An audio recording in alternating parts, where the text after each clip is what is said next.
আগের দিন আমরা অনুশীলনী 8-এর পার্ট 2 অঙ্কগুলো করেছিলাম এবং আজকে আমরা যে চ্যাপ্টারটা করব সেটা হচ্ছে অনুশীলনী 9 অধ্যায় অর্থাৎ পাঠ তৃতীয় পাঠের উৎপাদকের সাহায্যে ভাগ। এই চ্যাপ্টারের অনুশীলনী 9-এর অঙ্কগুলো আমরা করব। তো এই চ্যাপ্টারটাও হচ্ছে মূলত ভাগের। অনুশীলনী 8ও ছিল ভাগ, অনুশীলনী 9ও ভাগ, কিন্তু ভাগ দুটোর মধ্যে তফাৎ রয়েছে। কীরকম তফাৎ? আমরা ভাগ সাধারণত এই সিস্টেম অথবা এরকম সিস্টেম অথবা এরকম সিস্টেমে করেছি, তাই তো? মানে এখানে থাকবে ভাজক, ভাজ্য, ভাগফল, আর লাস্টে পড়ে থাকবে কে না ভাগশেষ। এই ছিল আমাদের সাধারণভাবে ভাগের স্ট্রাকচার। এগুলোতেও সেই একই রকমভাবে ভাজক, ভাজ্য, ভাগফল, এখানে ভাগশেষ, এটাও একই। তো এই ভাগফলটা হবে আমাদের এইভাবে। এটাকে কি ভাগফল মানে কিভাবে ভাগ করা বলছে না, উৎপাদকের সাহায্যে ভাগ। এই ভাগটা কিভাবে আমরা করব, কিভাবে করব শেখার জন্য আমরা কি করব, প্রথমের যে অঙ্কটা রয়েছে এটাই করব। ঠিক আছে, একের দাগের অঙ্ক দেখো কি দিয়েছে। একের দাগের ক 468 ভাজিত 36। ঠিক আছে, এই হচ্ছে ভাজ্য আর এটা হচ্ছে ভাজক। তো এই ধরনের অঙ্ক করার জন্য প্রথমেই আমাদেরকে যেটা করতে হয় সেটা কি করতে হয়, 36-এর উত্তর যখন লিখব কীভাবে লিখব, 36কে উৎপাদকে বিশ্লেষণ করব। উৎপাদকে বিশ্লেষণ করে আমরা দেখব কি পাচ্ছি। দেখো 6 6 36 হয়, এটা ছাড়াও হয়, আর কি হয় 2 দিয়ে করলেও হয়। তো আমরা 2 দিয়েই শুরু করব। ঠিক আছে, সব থেকে ছোট সংখ্যাটা দিয়ে শুরু করলাম। 2 1 2, 2 8 16, 2 9 18, তারপর কি আছে 3 3 9। তাহলে আমরা 36 এর উৎপাদক গুলি হলো কি কি হলো না, 2 গণিত 2 গণিত 3 গণিত 3। ঠিক আছে, এবার এটা যখন ভাগ করব, কিভাবে ভাগ করব দেখো। এইটাকে নেব এবার 4 6 আর 8। এই ভাগটা করার সময় অর্থাৎ উৎপাদকে বিশ্লেষণ করার সময় আমরা এইগুলো একটা একটা করে ব্যবহার করব। প্রথমেই দেখো আছে 2, 2 দিয়ে করে দেখি। 2 2 4, 2 3 6, 2 4 8। তারপরে আবার আছে কি 2, 2 1 2, 2 1 2 3। দেখো এইগুলো কীভাবে করছে আমি তো করেই চলে যাচ্ছি, বলতে ভুলে যাচ্ছি তোমাদের। এই হিসাবগুলো মনে মনে হচ্ছে কীরকম, 2 2 4 মিলে গেল, 2 3 6, 2 4 8 ওপরের সাথে মিলানো। ঠিক আছে, আবার দেখো 2 1 2, 3 পড়ে আছে, এরপরে 3 আছে, 2 1 2, 3 থেকে 2 বাদ দিলে কত থাকে 1, 1 আর 4 14, 1-এর পাশে 4 বসালে কত হয় 14, তাহলে 2 7 14। 3-এর ঘরে আবার দেখো 3, এখানে 1 নিলে ছোট হচ্ছে, 2 পর্যন্ত নিলাম 11, তাহলে 3 3 9 10 11। 2 2-এর পাশে যদি আমরা 7 বসাই কত হয়, এখানে 2 আমরা এখান থেকে 9 বাদ দিয়ে 2 পাচ্ছি, 2-এর পরে 7 বসালে 27, 3 9 27। আবার দেখো 3 দিয়ে চালানোর কথা, এই যে 3 আছে একটা, 3 1 3, 3 3 3 1 3, 3 3 9। এইটা হচ্ছে আমাদের কি না ভাগফল। অতএব নির্ণেয় ভাগফল 13। কত 13। ঠিক আছে, চলো এই অঙ্কটা আমরা আরও একবার করব, অর্থাৎ অন্য আরও একটা অঙ্ক করব। কত দাগের অঙ্ক করা যায়, আমরা ঘয়ের দাগের অঙ্কটা করি। ঠিক আছে, ঘয়ের দাগের অঙ্ক দেখো 975 ভাজিত 75। কিভাবে হবে, প্রথম আমরা 75-এর উৎপাদক বের করব। দেখো 5 1 কত হয় 5, 7 থেকে 5 বাদ দিলে 5 6 7 2, 2-এর পাশে 5 বসালে কত হয় 25, 5 5 25, মানে 15কে 5 দিয়ে গুণ করলে 75 পাবো। ঠিক আছে, আবার দেখো তুই 5 দিয়ে চালাবে, 5 3-এ 15, 5-এর ঘরে নামতে কি 5 3-এ 15, তাহলে এখানে লিখব কি 75 এর উৎপাদকগুলি হলো 5 × 5 × 3। এই যে উৎপাদকের সাহায্যে, অর্থাৎ এই উৎপাদক পেলাম, এবার এর সাহায্যে ভাগ বের করব। কত আছে আমাদের সংখ্যাটা, কাকে ভাগ করতে হবে 975কে। তাহলে প্রথম উৎপাদক হচ্ছে 5, 5 একে 5, 6 7 8 9, তাহলে 9 হতে 4 বাকি, 4 আর 7 কত হয়, 4-এর পাশে 7 বসলে হয় 47, 5 9 45 46 47, 2 আর 5-এ কত হয়, 2-এর পাশে 2-এর পরে 5 বসলে হয় 25, তাহলে 5 5-এ 25। আবার দেখো 5 আছে, 5 3-এ 15 16 17 18 19, 4, এই 4-এর পাশে 5 বসালে কত হয় 45, তাহলে 5 9 45, আর আছে কত আমার 3, 3 একে 3 3 3-এ 9, তাহলে এইটা হচ্ছে কি আমার ভাগফল। অতএব নির্ণেয় ভাগফল কত না 13। আচ্ছা, এটাও 13 হলো, এটাও 13 হলো, যাই হোক হতেই পারে। আমরা এখান থেকে আরও একটা অঙ্ক করব, সেটা হচ্ছে ইয়োর দাগের অঙ্কটা। তার আগে আমরা পেজ চেঞ্জ করে নিই, পেজ ব্রেক হলে সমস্যা হয়। চলো ইয়োর দাগের অঙ্ক দেখো, 1 3 3 1 ভাজিত 121। কিভাবে করব, 121-এর উৎপাদক বের করব। কত দিয়ে যায়, 2 দিয়ে যাবে না, কারণ 2 দিয়ে গেলে এখানে 2 বা 2-এর কোনো গুণিতক থাকতে হতো, তো 2 দিয়ে গেল না।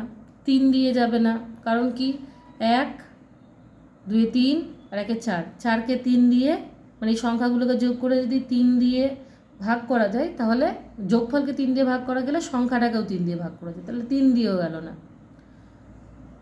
5 দিয়েও যাবে না, তার কারণ কি 5 দিয়ে গেলে লাস্টে 0 অথবা 5 থাকবে, তাহলে এগুলো কোনো কিছু দিয়ে যাচ্ছে না। এবার আমরা 10 দিয়েও যাচ্ছে না, কত দিয়ে দেখব, 11-কে 11 দিয়ে গুণ করলে 121 হয়। ঠিক আছে, 10 10-এ 100। কীভাবে বুঝলাম যে 11 দিয়ে চালানো যেতে পারে, তার কারণ হচ্ছে 10 10-এ 100, 10-এর পরে কে আছে 11, 11 10-এ 110, 11-র সাথে যদি আমরা আরও একটা 11, মানে 110-এর সাথে যদি আরও একটা 11 যোগ করে দিই 121 হয়ে যাবে, তাহলে 11-কে 11 দিয়ে গুণ করলে কত হয় 121 হয়। অতএব 121-এর উৎপাদকগুলি হলো 11 × 11। ঠিক আছে, এবার আমাদের যেটা দিয়ে আসল ভাগ করার কথা সেটাই আমরা এলাম। প্রথমে 11 আছে, 11 দিয়ে করলাম, 11 একে 11, এক ঘর দু ঘর নিয়েছি আমরা, 11 একে 11, তো 11-কে 11-র পরে 13 হতে 11 12 13, 2, 2-এর পাশে কত 3, মানে 23, তাহলে 11 2-এ 22 23, 22 থেকে 23 যেতে 22 22 23, 1, 1-এর পাশে 1 বসলে হয় 11, তাহলে 11 একে 11। আবার এটা 11 দিয়ে চালাতে বলেছে, আমরা অলরেডি করেছি, 11-কে 11 দিয়ে গুণ করলে 121 হয়, তাহলে কত উত্তর 11। অতএব নির্ণেয় ভাগফল 11। আচ্ছা, একটা কথা বলার, আমি ঘয়ের দাগের অঙ্ক করাবো বলেছিলাম, কিন্তু আমি ঘ না লিখে ক্ষয়ের দাগের অঙ্ক করে ফেলেছি। অতএব এই 2 নাম্বার অঙ্ক যেটা, সেটা ক্ষয়ের দাগের অঙ্ক। ঠিক আছে, এটা একটু কারেকশন করে নিও, লিখতে আমার ভুল হয়েছে, ঘটা না লিখে আমি খটা লিখে ফেলেছি। তো যাই হোক, এটা ক্ষয়ের দাগের অঙ্ক ছিল। বেশ, এখান থেকে আমি আর অন্য কোনো অঙ্ক করাচ্ছি না, কারণ নিয়ম অত্যন্ত সহজ, তোমরা আশা করছি সবাই পারবে। এরপর যেটা রয়েছে দেখো 2-এর দাগের অঙ্ক। 2-এর দাগের অঙ্কতে এই যে লিখিত অঙ্কগুলো রয়েছে এগুলোও সহজ, এগুলো একটু লিখে লিখে রয়েছে বলে এগুলো করে দিচ্ছি। ঠিক আছে, প্রথমে কয়ের অঙ্কটা দেখো, তোমার জন্মদিন উপলক্ষে তুমি তোমার বিদ্যালয়ে 225 জন ছাত্রছাত্রীর জন্য মোট 675টি চকলেট ভাগ করে দিলে, প্রত্যেকে কত করে পেল? তাহলে 675টা চকলেট 225 জনের মধ্যে ভাগ করতে হবে। তাহলে আমাকে ভাগ করতে হবে, কথা বলেই দিয়েছে, এখানেই বলে দিয়েছে যে ভাগ করতে হবে, তা ভাগ করব। এবার অঙ্কর উত্তর আমার বেরিয়ে যাবে। আমি যদি এই যে এইভাবে ভাগ করে দিই, নর্মালি ভাগ করে দিই, আমার অঙ্কর উত্তর বেরিয়ে যাবে। কিন্তু দেখো আমার ওপরেই বলা আছে কি উৎপাদকের সাহায্যে সমাধান করো, সেই জন্য আমাকে সেই উৎপাদকের সাহায্য নিয়েই ভাগগুলো করতে হবে। তো চলো 2 দাগের অঙ্ক করি। কি লিখব? মোট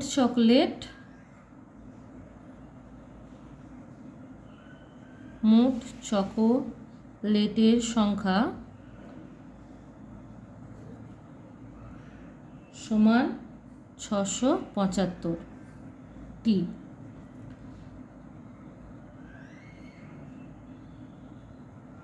ভাগ করতে হবে 225 জন ছাত্রছাত্রীর মধ্যে।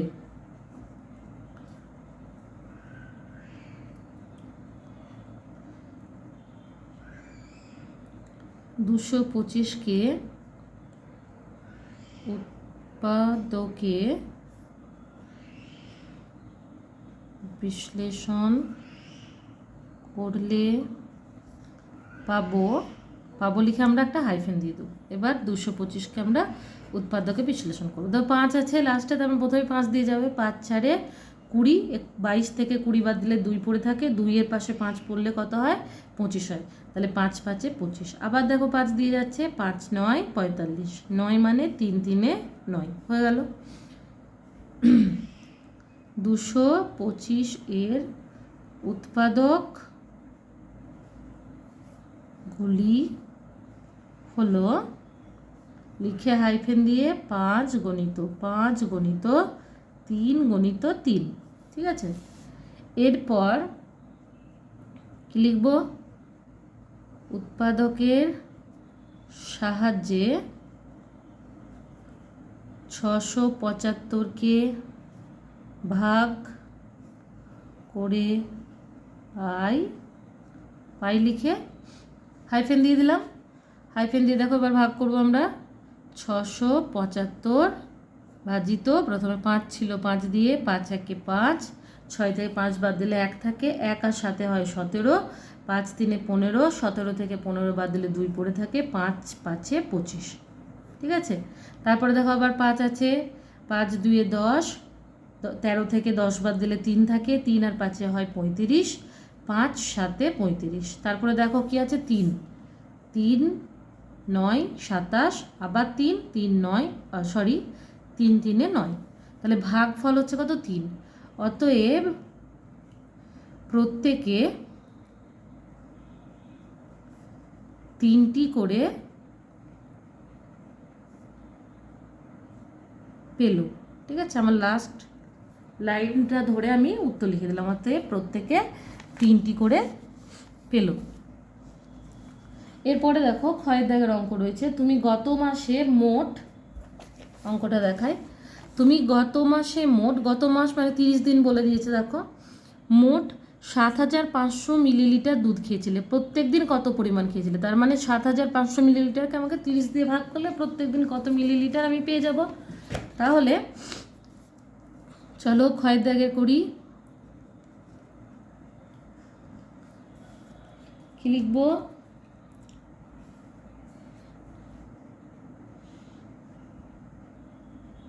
এক মাসে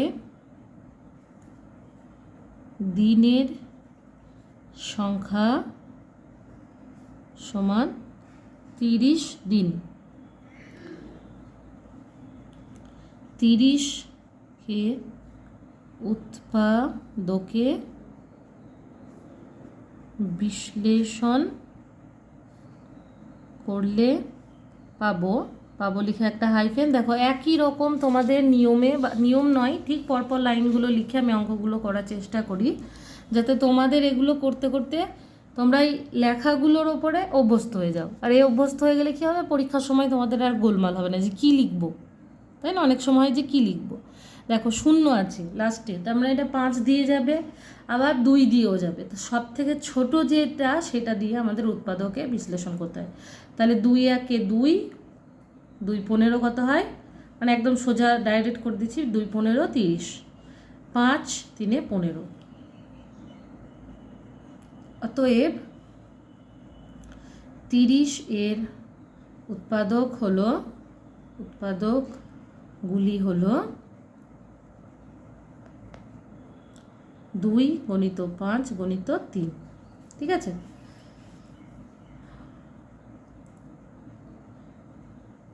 সারা মাসে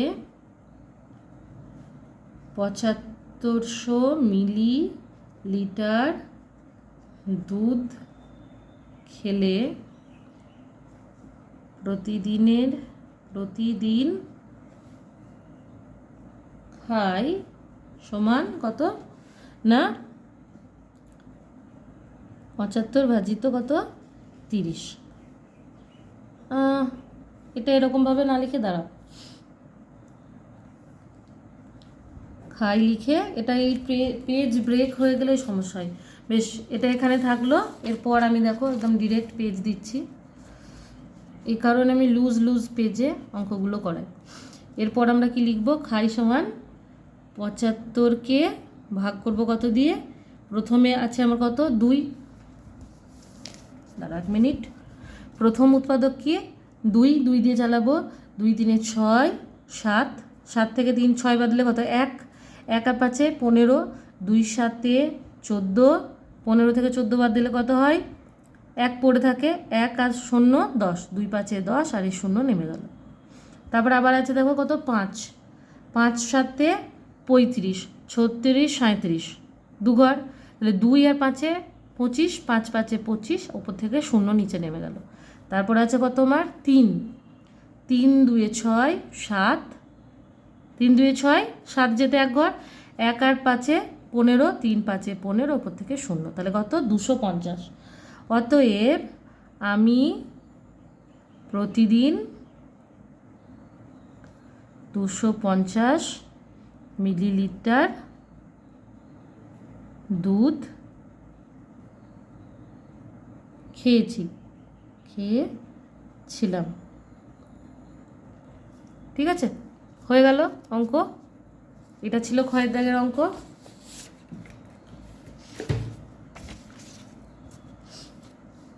তারপরে দেখো ঘয়ের দাগের অঙ্ক কি আছে, 595টি আম বাক্সবন্দি করতে হবে, প্রত্যেক বক্সে 85টা করে আম রাখা হয়, তবে কয়টি বাক্স লাগবে?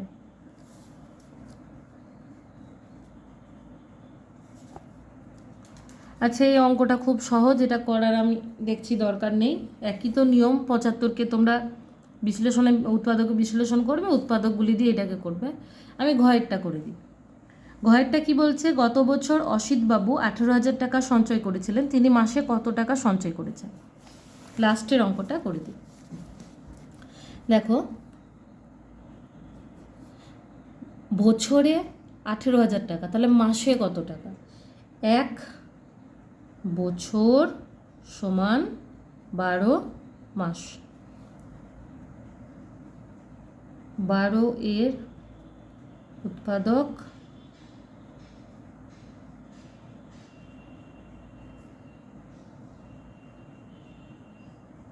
আচ্ছা 12কে লেখো, ঠিক আছে, 12 এর না লিখে 12কে উৎপাদকে বিশ্লেষণ করে পাই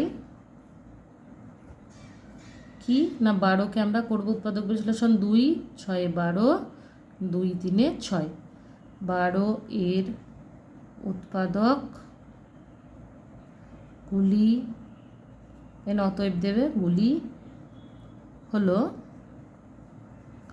2 × 2 × 3। ঠিক আছে, 2 × 2 × 3। এরপর কি বলছে আমাকে দেখো, তিনি মাসে কত টাকা করে পেয়েছেন, মোট টাকা কত, তাহলে 1 বছরে সঞ্চয়, 1 বছরের সঞ্চয় সমান 18,000 টাকা প্রতি মাসে। অতএব প্রতি মাসে সঞ্চয় করেছেন কীরকম না, আমরা 18,000কে উৎপাদকগুলি দিয়ে ভাগ করব। প্রথমে 2, 2 9 18, শূন্যগুলো নেমে গেল। আবার আছে 2, 2 4 8 9, 2 5 10 নেমে গেল। ওপরে আছে কত আবার 3, 3 1 3 4, 3 5 15 0 0, তাহলে 1500 টাকা। এটা হচ্ছে ভাগফল। অতএব অসিতবাবু প্রতি মাসে 1500 টাকা সঞ্চয় করেছেন, টাকা করে সঞ্চয় করেছেন।